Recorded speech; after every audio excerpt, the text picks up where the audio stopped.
welcome to the Ancestral Alchemy podcast. Generations. In each episode, we feature an inspiring interview with a practitioner, coach, a medicine woman who shares her journey and the tools they use to feel stronger, wiser, and more connected. We will talk about the ancient wisdom that can help us heal the collective trauma and explore how it can be applied to modern living to create a harmonious life for ourselves and future generations. Today, we are talking with Lisa Kurytnik. Did I say it right? Yeah, you did. Welcome, Lisa. Thank you. Thank you very much for coming. So today we are talking about how systemic family constellations can support releasing dysfunctional generational patterns. So let me introduce Lisa to you. Lisa Kurytnik is a psychotherapist with private practice in Canada. Lisa is trained in somatic experiencing, attached-based EMDR, Hakami experiential psychotherapy, and hypnotherapy. Lisa is also proficient in hiking endurance training, and she has hiked from Mexico to Canada in one hike. Yeah, one hike. In one trip. Yep. You're a wild woman, Lisa. I know, it's the way to do it. Lisa offers wilderness therapy for women involving backpacking and systemic constellation, taking clients on a journey to greater freedom, enlightenment, and expansion. Woohoo! Yeah. From you. Yes to that. Thank you so much for coming here and talking to us about all of your journeys. So please do tell us your personal journey to systemic constellations. Yeah, so I have been in the counseling field since 2003, different iterations of it. Most of my working life has been in agencies serving women who have experienced abuse and trauma. I specialize in going deep and getting to the root patterns. And I love being able to use my intuition in order to be able to do that. So when I first sit with somebody, it's like puzzle pieces coming together, click, click, click, click, click, click, click, and I can kind of see the picture of the origin of things. And that's been very enjoyable and very fruitful in the work I do. And then what I was noticing was sometimes those deeper patterns were not shifting despite the work and the tools that I have. And at the same time, my parallel process was doing work on myself. And again, some patterns were repeating that came from my hike on the Pacific Crest Trail. Conversation I had with actually, it was a German hiker who told me about attending family constellations regularly and how beneficial it was. And I was in a place where I recognized that was a nugget that was meant for me to hear. So when I got back, I started the training with Marina and the Hellinger Institute, and it opened up new layers for me personally and professionally, because now the work doesn't stop within what's happened in a person's own life, but it goes beyond that to the generations that came before. The systemic approach is so valuable because without that, people aren't necessarily going to find resolution or healing of some of the things that they bring into therapy. Beautiful. I love your journey. Thank you so much. And I'm going to share with the listeners that Lisa and I have been training together under the guidance of Marina Toledo, the founder of Hellinger Institute of Canada, beautiful, amazing teacher, very wise, and have a lot of good words to speak about, Marina. And thank you for sharing your personal journey to that as well. So tell us a little bit more what systemic family constellations are. What does the work look like?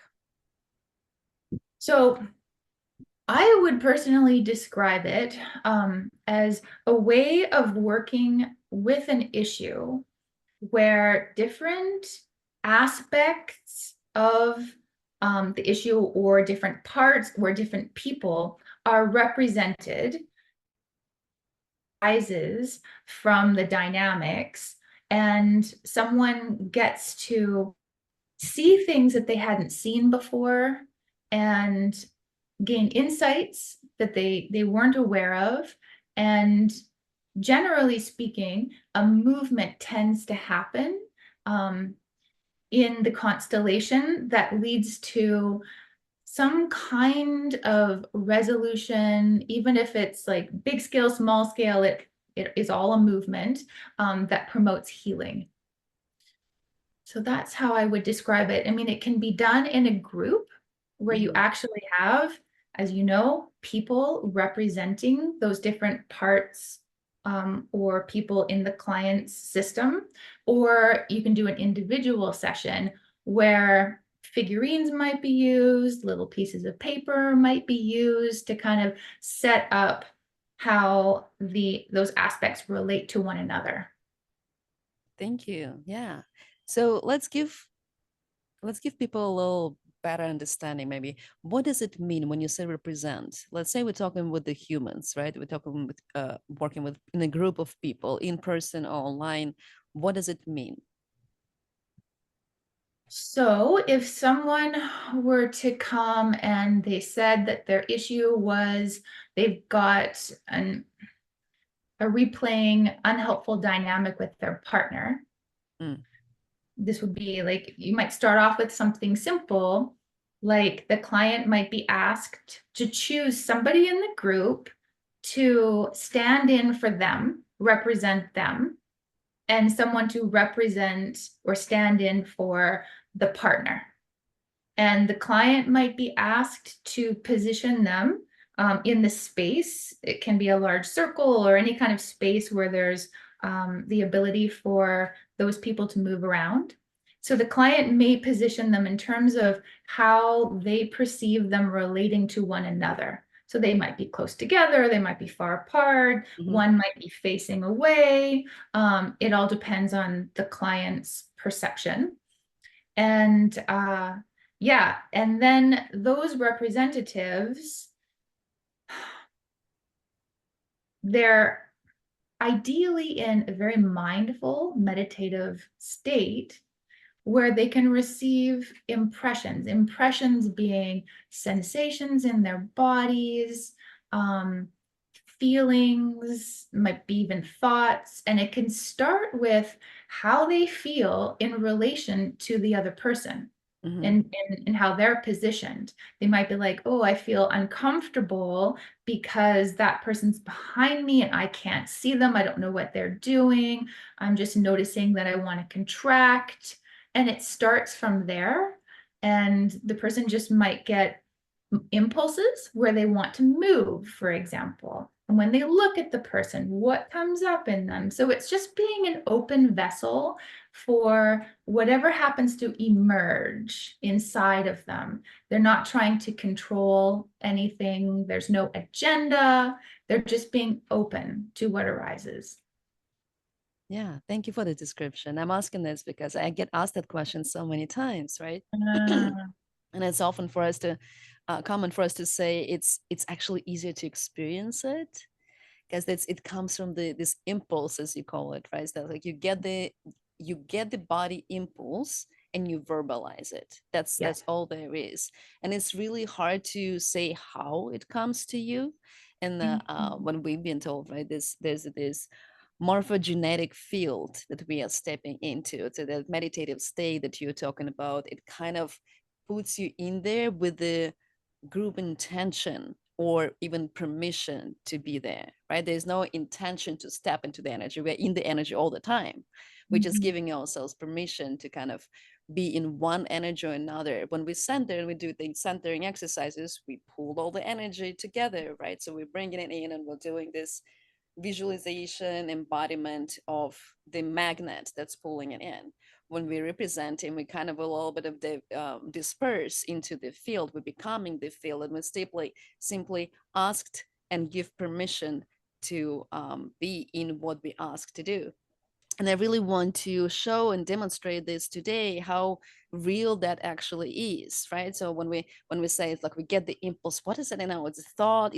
Thought is an impulse? Is like my body moving? Is it like my shoulder is an impulse? So like, do I want to step? Well, all of that, right? And kind of in all of that was I impulses. It's kind of different expression of the electric wave on the impulse between one neuron and the other in one part of the body or the other in, maybe outside. And I think it's very important to actually show that the technology doesn't stop that as well. And technology is also Yeah. part of it. Sometimes it empowers it. So, like Lisa and I are able to have that exercise and have the connection through Zoom and Mhm. have it broadcasted. And we've been in many, many constellations that have been done online, and through people all over the world, regardless of, and not sharing any information about the a person's story, right?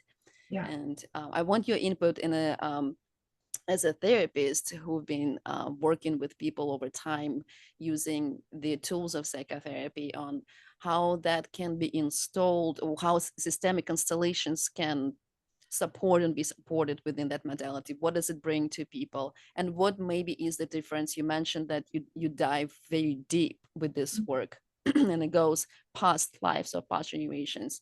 So what is the connection, the difference, and between psychotherapy and systemic constellations? Mm. I don't personally view them as vastly different Mm-hmm. because you can take any modality and you can see the similarities between them all. And they're all seeking acknowledgement of things that have not been fully seen yet, and the completion of what needed to happen but didn't, needed to have been said and didn't, or, those are the main pieces, or yeah, adding a missing experience. So I would say the principles are largely the same. However, the way of going about it is unique in systemic constellations because of what we were talking about in terms of separating out the different parts or people, the different aspects of the issue. We don't normally get to see that 3D. Mm-hmm. It's like this living map of the Mm-hmm. system that you get to step back from and witness. And that doesn't really happen in therapy, that part of it. Individually, if a constellation is done, the parts and people still get teethed out, but they might be represented by pieces of paper on the floor, and then the client may stand in as representatives for them, or the therapist can do that. But when you're in a group, that is such a unique opportunity, because if you're a little bit removed and you're not caught all up in your own patterns, ways of thinking and feeling that are so habitual, you can finally be separated enough to have those aha light bulb moments Mm. by watching it unfold with others who are supporting whatever movement wants to happen. Yeah, I love those aha moments. This experiential, undeniable truth that Yeah, it can be nobody really can take it uncanny. from you. Yeah, I know. right? Yeah. But what emerges like can be very shocking because people don't know the stories. Mm-hmm. But the client knows. And when people say certain things or they move in certain ways, or they reveal certain information that's coming to them, it's like how do they know that? How do they act like exactly like that person? Yeah, Yeah. it is unique for sure. And I remember you told me a story how you went on a hiking trip with a friend and you did representation and you had that aha moment. Would you Yeah. like to share? No details, but would you like to share a little bit of that story? So just to demonstrate how practical that actually can be. So this is the first time I did this with a dear friend, but I thought, why not be experimental? So we were on a canoe trip somewhere, and we were going to find where the ashes of her father had been laid to rest. She didn't know exactly where that was, and her mother's ashes were on the same little island. So it was this very moving experience of grief and connection to them by, being in the physical location where the remains were. And I asked her if she wanted me to try to represent each of her parents one at a time, just to see what might happen. No, there obviously no guarantees, no promises, there was no intention, but just to see what came. And she agreed. And when I start to represent someone or something, the first thing that happens for me is I get physical sensations. And the first thing that I got with one of the parents was very, very weak legs, like to the point where I didn't trust that they were going to hold me up. And I felt like they could buckle at any minute. And I thought, oh, that is so, I've never felt this before. I'm a through hiker. I can climb any mountain. My legs are so strong. I've never had to worry that they couldn't, get me to do what I wanted to do. But that was an example of one of the impressions that was coming to me. And I shared that with her. And she said, yeah, my mother rolled her ankle and broke her leg all the time. It was a really common thing to have happen. But she never told me that.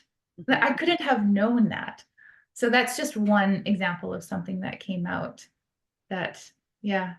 Yeah, beautiful. And today I would like to do kind of a blind constellation as well, to demonstrate that there's no need to even be, not only there's no need to be related, there's no need to even know the story of the person that you're talking to be in that field. The only need that you need is actually your own permission for the representation, and that allows the energy to be, the word channeled is not the right word, but kind of represented. We use the word represented through you. Yeah. And going back to the previous question, right? I kind of wanted to offer a little bit of observation and peer review it with you, right? So kind of get your feedback on that.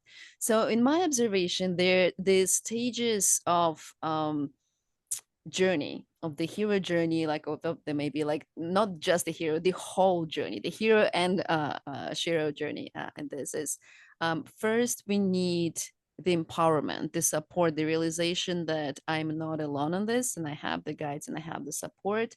So, and I have the tools and I have the capacity to feel my feelings and to be there. So right, so there's an empowerment stage where we use the somatic tools, we use the visualization, we use everything, but the intention of those tools is not yet to face the deep truth, to not yet to walk into the shadow, but to empower the person, that there's a permission to step into the shadow, right?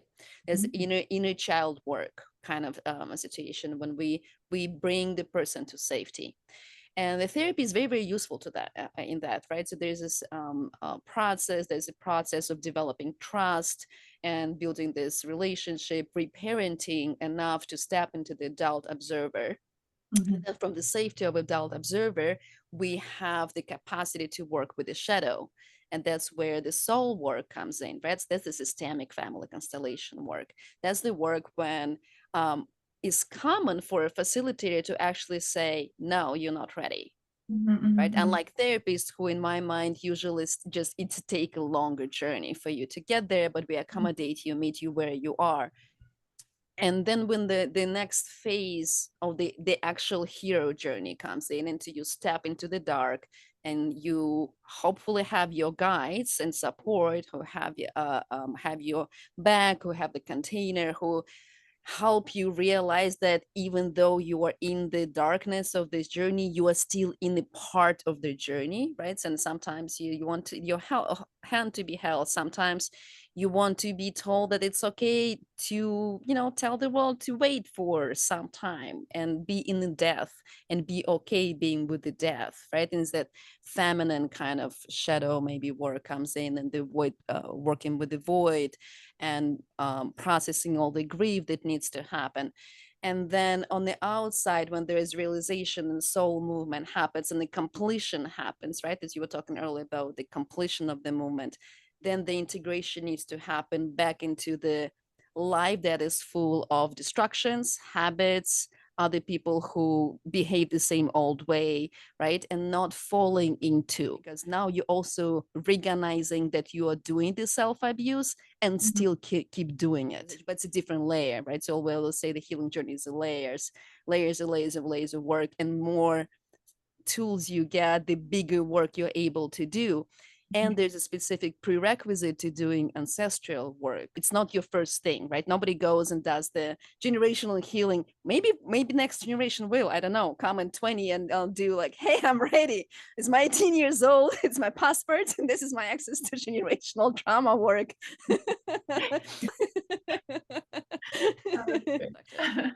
Yeah, it's interesting to hear you frame it, because I think the way I look at it is slightly different. But what I hear you saying in a big way is how important it is for someone to feel resourced and strong enough to be able to face some of the pain. Uncomfortable feelings are really hard to be with, which is why I believe that most people never seek counseling or any kind of inner work, because it can be terrifying. And integrate post work as well. Yeah. Right. So there's like, okay, now I have all this expansion happening. And if I don't have community, and if I don't have the health habits built in, and if I don't have the health nutrition. Yeah. Absolutely. Yeah, people need the basic tools to know how to self-regulate and not just rely on other people to regulate them, because then they're quite vulnerable. Support is essential, absolutely, but self-regulation tools are critical. And one of the major ones with that is learning to surf the waves of emotion. Because as things come up to be cleared out, it can feel like we're never going to emerge from that wave, and it can feel like a tsunami, and it can feel like we're actually going to die because the feeling is so uncomfortable. So people need to, in manageable steps, learn how to be able to surf and crest that wave and be with it while it recedes and they get the actual release. So I would say that's one of the basic tools and skills that would be necessary to face any of the deeper layers. Yeah, and I also believe that doing individual work from a person's own life history would also be really important before moving beyond that into the intergenerational stuff. Mm. And yeah, I mean, being in a container, like a retreat like setting where everything's set up and you're being completely supported to just look within, that's a beautiful opportunity. But then how is that sustained? That's the question. Like, how can that be applied and integrated into a person's everyday life when we've got these deep grooves of default patterns that are inviting us to do the same old, which wasn't working for us in the first place? So how can we adopt the practices of doing things differently and stay anchored within ourselves, with touchstones for support, for sure, externally? So you're going to build capacity as you go along through things like being able to surf those waves, to be able to touch difficult things. They bring a pattern, we trace it back. I do a lot of attachment-based EMDR. So I trace it back to its origins. And then there might be a tangle, for example, of unprocessed emotions and sensations from a trauma, which is something that's too much, too fast, too soon, or not enough. And that we need to give it space while we, untangle it, and it's no longer charged and getting triggered all the time.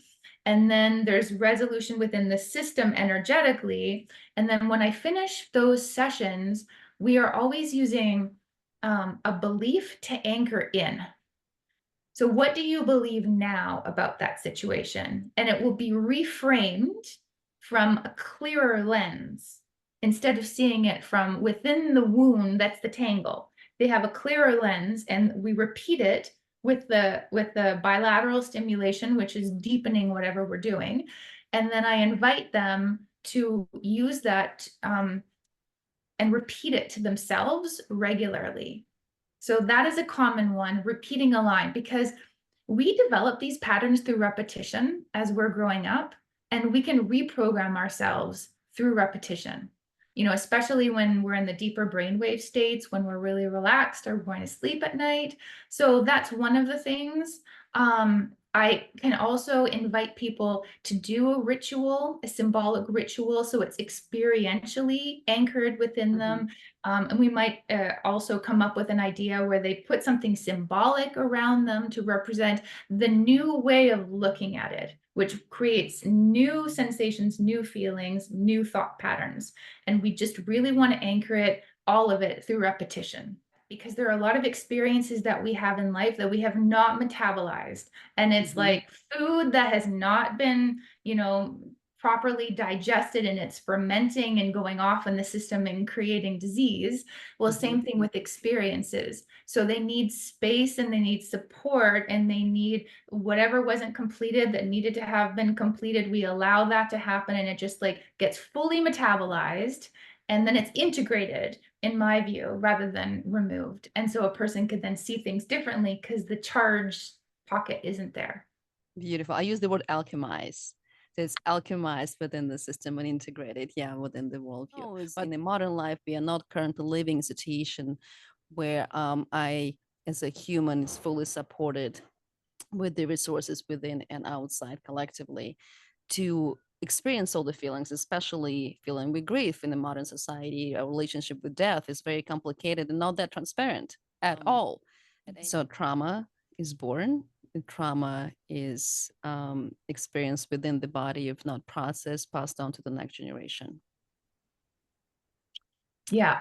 Well, in very general terms, can I just say something about what you just shared?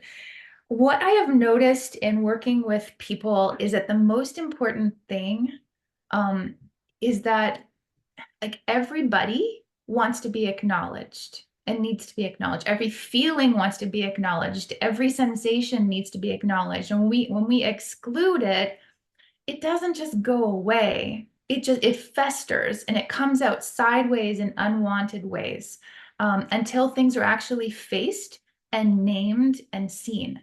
So when I was talking about an individual story, an individual history with experiences that were too much, too fast, too soon, those pockets that didn't get fully metabolized or digested, I see it as being like that in a bigger system too. So take the family system, multiple generations, you have those pockets of trauma that happened that were never dealt with because nobody had the tools. Maybe it was more about survival, moving on. They didn't have the psychological capacity, and it just got pushed aside. So people could, you know, step forward in whatever way. But those things also don't just go away. It stays in the system, and it festers and becomes toxic and comes out sideways. And so now what I'm seeing and experiencing is that it will pop out in a later generation, and the same pattern will repeat in somebody's life, or the same impulses. Like maybe a person just has this impulse, the death impulse, and they don't know where that comes from. And you do some systemic work, and then they discover that so-and-so ended their life, and that was never fully dealt with. And that's why it's showing up in order to be included by a later member of that same family system. What generational aspect of your story did you discover? Layers. Layers I discovered on one side of my family of so many different types of trauma. And so I would say I could probably name 4 main themes that came out that were probably passed down from experiences in that side of my family line. And I mean, one I'll name, and I don't think this is uncommon, but I have always felt like a lone wolf, like a great sense of aloneness, very independent, very self-sufficient, don't rely on anybody else. I got it covered. I can do it all. And Wilderness coach. Yeah. yeah, I can survive. I exactly. can survive anywhere, guys. It's true. There's pride in there too. So there is a gift as well. But um, in looking at the ancestral stuff, both like all my mother and both of her parents, all of them lost a parent when they were a child. And one family constellation I did, I actually represented my maternal grandfather. And when I represented him and I felt, you know, what I picked up, I thought, that's exactly how I feel. And he lost his mom and was an adult at age 12 and started to work. He was no longer a child being taken care of. And I realized I'm repeating that pattern. And I had cousins say that I am, you know, that member of the family. They saw me that way, and I didn't know because he passed when my mother was 5 years old. So when I could look at that, and the other piece to it is there was so many layers of disconnection in the family. When parents are not parented properly, when kids are not parented properly, they are not naturally able to step up and be really available parents. So that had happened for several generations in my family. And through the constellation work, it was in my own mind too, imagining that the like great grandparents were available for my grandparents so that my grandparents could be available for my parent, and then my parent could have been available for me. And put that way, it felt like, oh, I don't have to be doing it all alone anymore, because I feel like I have integrated more of their availability to me as supports. So after that realization happened, what shifted? How what was the next work after that? What was these next steps of the journey? Yeah, so what ended up unfolding, like starting last fall, was experiences of community Mm. that I have not had to this extent before. I was doing a wilderness school, and my experience of being a part of connections with people there was clearly different. And then also, I ended up living in a co-op housing situation. Literally, I live in community where we eat together, you know, often. And it's, I never anticipated that I would be in this kind of situation, but my system, my individual system, is now open to receiving it and comfortable being a part of. And that stands out to me because I've never had that before. I have the receptors now. I didn't Yes, have them before. They're online. I love it. I'm the social creature now. Yeah, I can exactly. do this. I don't have to do the hike on my own. I want to if I can, if I want to, yeah. But I don't have to. I love that. I think Yeah, this is greater the range is possible. perfect story of a transformation of because it's so hard to explain with it, but it's like, yeah, and then this happened. My interaction with the world, my interaction with the Yeah, community changed, and it gave fullness to life. yeah, yeah. Greater integration, greater wholeness. Yeah, more is possible. Yeah, beautiful. And that is the journey you're offering to your clients now. Hmm. Mm, Exactly. yeah. The work is interesting. All right. So I would like to give a little bit of a demo, right, to Okay. what this work in. So we've done this. We've been training together. We practiced this many times, people. This is not new, but you can practice it. If it's your first time, it's okay. There's no warning for that. We're gonna do what is called blind representation. And we're gonna do this like this online via Zoom. And I'm gonna ask you to represent an energy for me, and I'm not gonna tell you what the energy is. I'm just gonna and just for the people to know, right? And is it okay for you to represent the energy? Yeah, I would love to. It would be an honor. And what I want to say about how I typically go about representing, and I don't know how other people do it, is in my head, I repeat a few times, I am this. And it could be like if you ask me to be your grandmother, I would say, I am Victoria's grandmother. I'm Victoria's grandmother. So in this case, I'm going to say I am Victoria's hidden dynamic. No, it's interesting. Blind, I'm the blind dynamic. That's what I would say. That's funny. I usually say like I feel safe to receive this energy, and I don't need to know like what energy it is. It's just like I am safe, and I give myself permission. I am safe. I am safe to do this right now. It's okay. Interesting. Yeah, we're all different.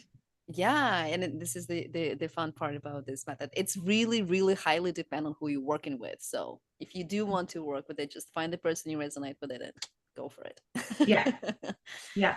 um, yeah, okay, so let's do that. So since I got Lisa's permission to represent, I'm gonna tune in, and I'm gonna just take off my glasses for that. I'm gonna tune into Lisa through the eye contact. And here we're going to acknowledge that we have the technology in between us. So I'm going to look at the closest I can to Lisa's eyes and receive the eye contact. And in a few minutes after we allow the movement to kind of settle in the body, we'll verbalize what comes up to the body. Yeah. Okay. So yeah, I go with it. It just takes me a little bit of time. Mm-hmm.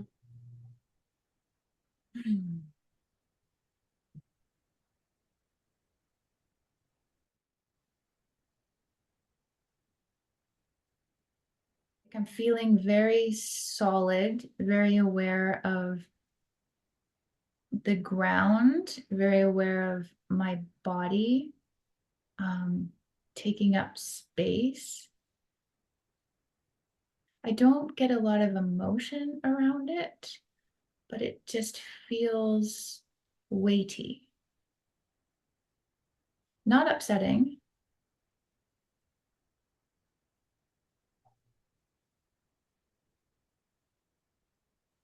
And if you tune in to me, and I'm also noticing that you're looking down. And if Yeah. you tune in to me, is there a message or is there any connection?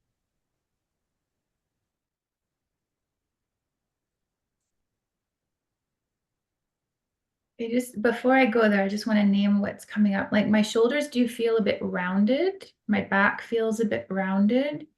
Um,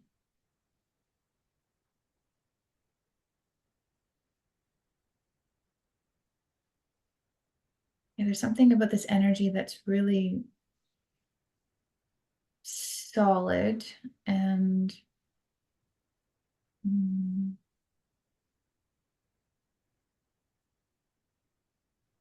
I feel comfortable with my eyes closed. Yeah. Mm, For me, I can share that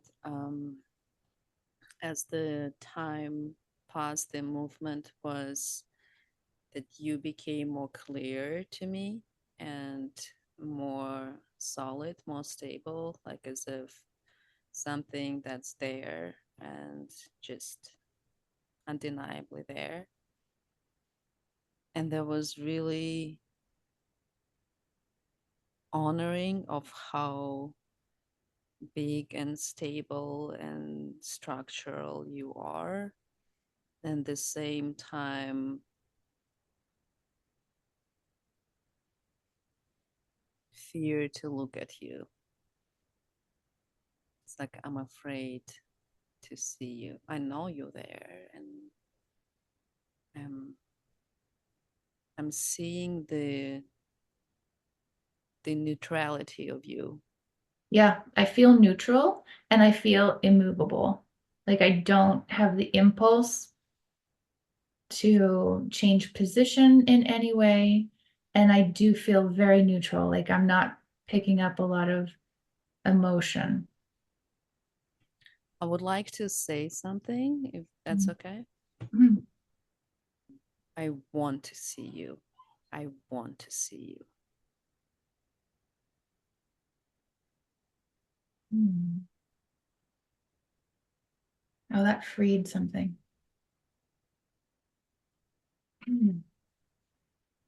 Yeah, there was a release there and my posture straightened. Yeah, and that exhale. Yeah, I still feel really solid, but there's more openness up top.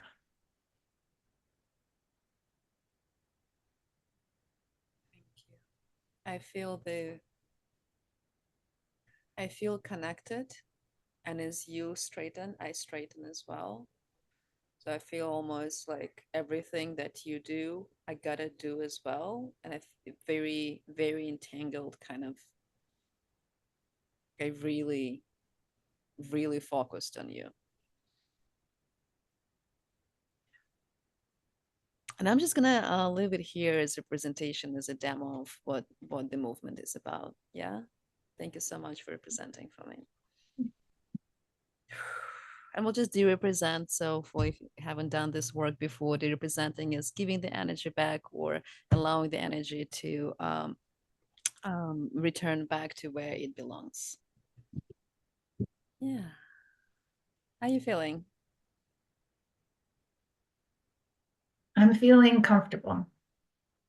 Good. And we Yeah. shared already what difference it makes in the body. Like you demonstrated what makes a difference in the body when those healing or true statement or healing statements are Yeah. pronounced. Yeah. And this is one of the tools that family constellation uses to kind of shift show the possibility of the shift, right? Like what including the excluded actually does, and then the entanglement actually does in the body and how it's felt. And And I love what you demonstrated because somebody might not be ready to fully see something, but then you acknowledge what was true in this moment. I want to see you. I want to acknowledge you more. I yeah, can't remember your exact words, but yeah. this has become kind of really critical, kind of really critical in the work that we've done. Is number one, acknowledge what is, and people even use this in a way of like going into yoga to harmonize, meaning not feeling what I'm actually feeling right now Yeah. and putting the harmony over it, like the frequency of a harmony over it, which does not really serve long term. And family's constellation is absolutely not about forcing the harmony, right? There's this balance of this receiving. We can only receive the harmony, right? And because now the thing we just noticed is you had your eyes closed, right? And I asked you a little bit about that. That as facilitators, we often know that it's a representation of death. We did not talk about it, but you might have noticed that when the movement happened, not only the spine kind of straighten up, but the eyes open up. So Yeah, there's a exactly. connection happened that now we can work with. There's more space with it, right? Mhm. Before you could, there's no said I love you so much. There's no point of this because there's no receiving. There's no connection. So we need this movement first. This is the truth statement first to say, even though I cannot see you right now, I want to, and that is the true statement that yeah you noticed. Thank you. Exactly. I like Okay, I did love you? this. Like we literally go to, like weekly to do this guys together. If you don't know, like this is fun. Yeah. Do you want to speak to what I was representing, or shall we leave that? Oh yeah, I don't know. Do you wanna know? Do you know? Yeah, I do. Yeah. So I ask you to represent my anger. Ah, did it And resonate? What came out? um yes. The short answer is absolutely yes. The dynamic is it's always over karmic. That's not the first time I kind of look at it, and it's really interesting for me to look the shift over time, right? Because we're blind Yeah. without it. I can definitely, yes, I can say that I know that it needs to go there, and I know there's truth in there, and this is the as much truth as I could say is I want to. I'm not ready yet. I'm working on this, on the supporting, right? I want to. And that definitely, it's like, okay, it brought peace to my system as well, just recognizing and acknowledging that there's a movement towards that, even if the moment is not complete yet. Uh, okay, fascinating. Right, that's what It I want to is. share with the world. Can I ask one more question about that? Yeah, Was the flavor of your anger, was that represented? Because I didn't get that it was a flaring anger. I got that it was just like a stubborn, immovable anger. I think it's the way I'm experiencing anger right now. Okay. The last time I did this representation, I was really much in, I don't understand, this makes no sense to me.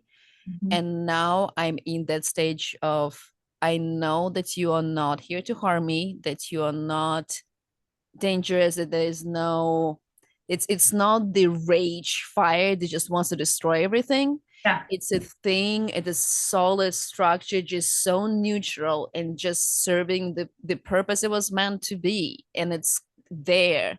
And it's, and I feel very humble towards it. And also is afraid to a little bit in the terms of, oh my god, I can only imagine how much there is. Because, and maybe this is my whatever the story is, but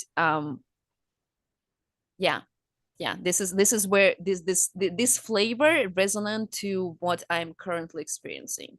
Okay. Thank you for sharing that. I'm glad Yeah, that thank you you for asking. revealed that. And I also really respect that you're in an ongoing process and relationship with that part of you. Of course. And I love using those tools like that in my life as well, right? This is not the full constellation, obviously.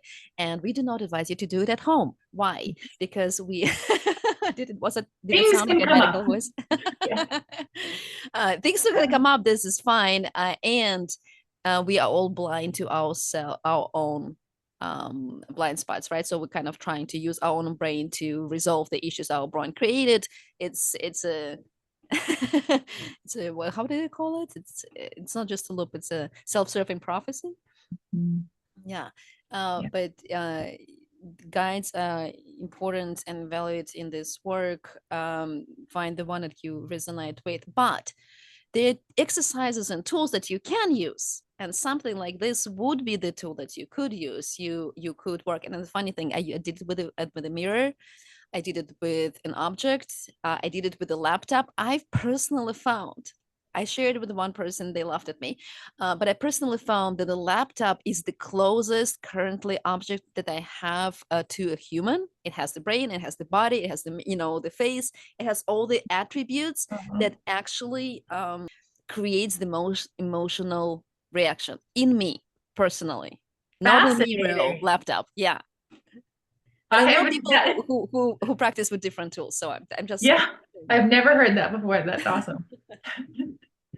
So, just few words, please. I promise that we're gonna talk a little bit about your wilderness training, everything about it, and how does that play in your idea and vision of providing um, systemic constellations in the wilderness. That's right. Yeah, so my plan is for next year to guide groups of women identifying people out backpacking in probably in BC to begin with, maybe 5 to 7 day trips, and have a circle probably in the evening each day where I will facilitate constellations for people as part of the experience out there.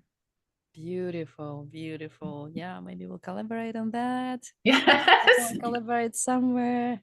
It's beautiful to see all this work blossoming in the world. Thank you so much for spending time and chatting and exploring and playing with me. Yeah, fun. Yeah, Thank you so much, Victoria. I appreciate it. totally. Thank you, everybody. We will see you at the next episode of Ancestral Alchemy.